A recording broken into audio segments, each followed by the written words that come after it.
안녕하세요. 오늘은 여러분들께서 궁금해 하시는 커피 체리의 구조와 수확하는 방법에 대해서 간단히 설명해 드리도록 하겠습니다.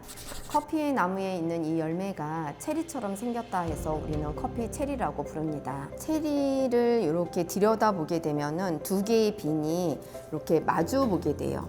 이렇게 마주 보게 되는데 이쪽 면은 동글동글하고 마주 보는 면은 이렇게 평평합니다. 그래서 우리가 이런 빈들 같은 경우에는 플랫빈이라고 이야기를 하고요. 그런데 체리 구조를 딱 안을 들여다보면은 두 개의 빈이 마주 보고 있는 것이 아니라 이렇게 콩처럼 동글동글한 아이가 하나 있는 경우도 있는데요.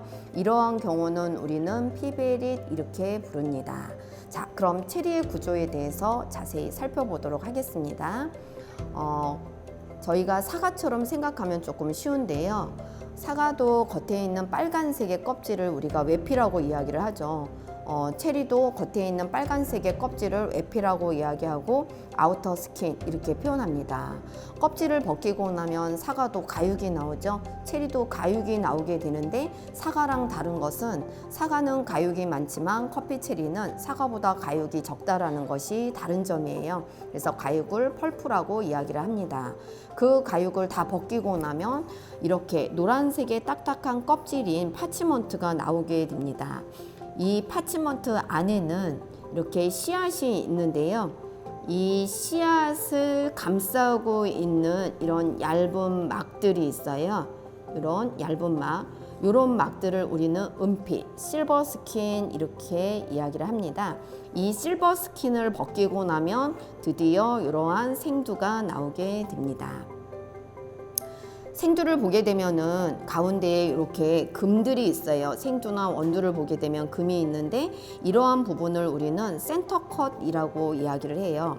이 센터컷이 일자일 경우에는 로부스타 품종, 약간의 굴곡이 있어서 S자 형태를 띠고 있다. 그러면 이것은 아라비카종 이렇게 구별을 하게 됩니다.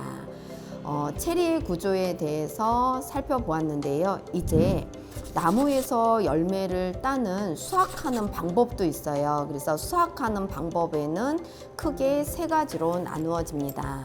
첫 번째 핸드피킹, 스트리핑, 기계 수확으로 나누는데요. 핸드피킹은 피커라는 분이 앞에 바구니를 메고 돌아다니면서 잘 익은 체리만을 하나하나 손으로 수확하는 방법이 핸드피킹이에요. 이렇게 손으로 하나하나 수확하다 보니 품질이 균일해진다라는 장점을 가지고 있죠. 하지만은 인건비가 조금 많이 들고 생산량이 적다라는 단점을 가지고 있습니다. 스트리핑과 기계 수확이라는 수확 방법도 있는데 스트리핑은 사진에서 보시는 것처럼 포도처럼 열매들이 이렇게 많이 매달려 있죠. 그러한 아이를 손으로 이렇게 훑거나 아니면 보자기 같은 것을 대서 이렇게 훑는 방법을 우리는 스트리핑. 기계 수확은 체리의 나무와 나무 사이를 기계가 지나가면서 어때요? 나무를 흔들어서 수확하는 방법이 기계 수확입니다.